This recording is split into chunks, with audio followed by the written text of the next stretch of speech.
During my production of my music magazine, I used my research and planning to discover what conventions are necessary in order to create a successful professional looking music magazine that achieves the main goal of entertaining my target audience, which is the indie rock music genre. I first of all used my research in order to find these conventions, and then discover which magazine's ideas I liked and wanted to use in my own magazine, in order to create a slick and consistent mise-en-scène which results in a unified house style. The first, and arguably one of the most important parts of my magazine, was the decision of my name and masthead. I began by deciding my name. I had a substantial amount of ideas for this name, and I eventually whistled it down to 10. After I got these 10, I then created a tally chart for me to hand out around class, and after this had been completed, it was rather obvious the name that I had to choose was Sync, as it was voted for the most by my peers. The name Sync has alternative meanings, which mostly all link to music, which is what I wanted, and also it is a rather universal name which links to several different genres, allowing me to widen my target audience slightly. I then started looking at various different famous magazine names from all different genres. Some of these names included NME, which is an abbreviation for New Musical Express.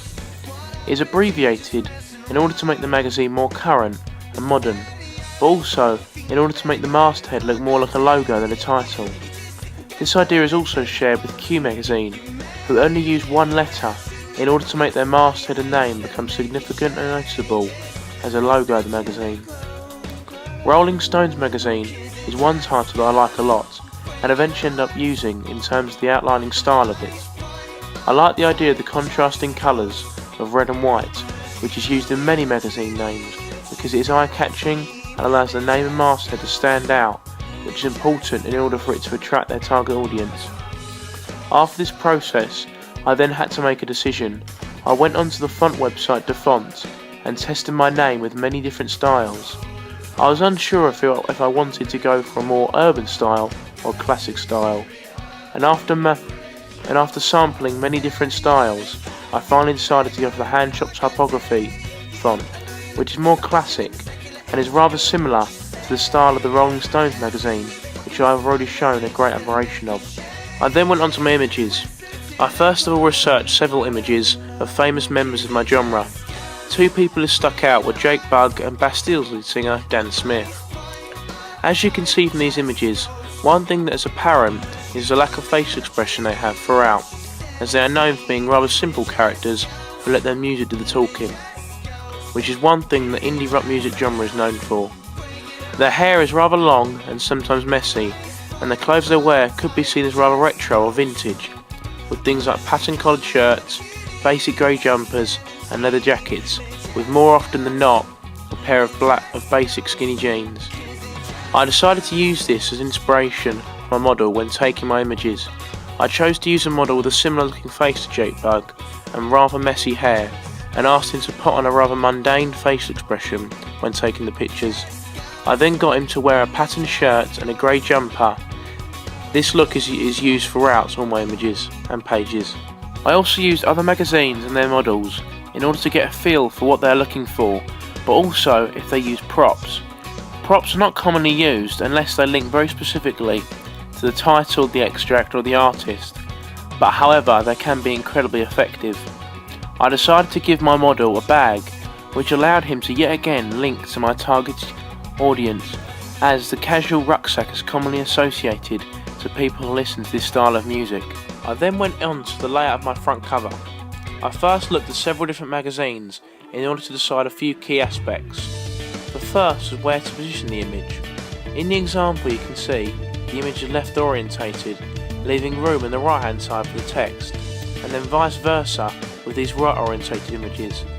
I was personally a fan of the centre orientated images, allowing you to insert text both sides of the image, which is what I eventually went for. I then had to decide on where to put the masthead in terms of size and placing. One big problem I had was whether or not to put the masthead over or underneath the image. I decided to eventually go for underneath, as it allowed me to highlight the image by it being attached to the masthead, but also overpowering it in some way. The text is fairly straightforward after deciding on my colour scheme of gold and white, which I got from this anniversary copy of NME, which caught my eye. The last design aspect was the insertion of the competition barcode, which I added just to give the front cover more of a professional touch or edge. I then moved on to my contents page. Contents page layout and style is crucial in order to create a unified house style. I started by looking at how many images are placed on different magazines' contents pages and the layout of the contents page. NME only has one main image and then a small image of the front cover in an attempt to plug their subscription. I consequently used this subscription idea in my own work. Kerrang uses a larger amount of images of varying sizes in order to make the contents page slightly less text heavy without losing any necessary information. Rolling Stones has an incredibly basic contents page with just one very large standout image and not as much content either, and although I was a fan of a large standout image which emphasises the main character on the front of the magazine, I did not like the fact that they sacrificed content and information in order to insert this image. I decided to use 4 images on my work, one of these being the subscription plug, and place them all carefully in order for me to insert the necessary content information and also insert a signature styled content heading. My final piece of work was my double page spread. I first of all had to make the decision of how many DPS articles I wanted to do. I first looked at several magazine articles and it became apparent from the very beginning that the idea of having a title DPS page and then a more text heavy DPS page was the most successful way, and so this is what I did. I was very impressed by the DPS articles that included the dominating picture taking up one side of the page, with an extract title and information on the other side. I then decided to do this with my second DPS.